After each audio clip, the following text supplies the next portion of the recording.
Hey everyone, today I'll show you how you can turn off autoplay on your YouTube. So once you open YouTube and you see all your videos autoplaying, if you scroll down as well, if you just go through any video, you'll say that it'll just start autoplaying.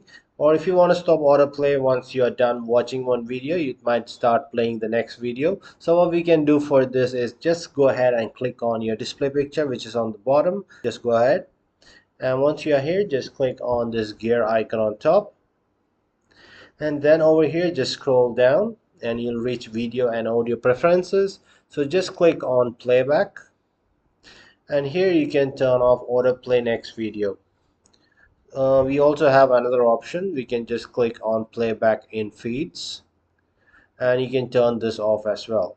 So what happens is once you go back to your home page on YouTube, all the videos will now stop playing automatically.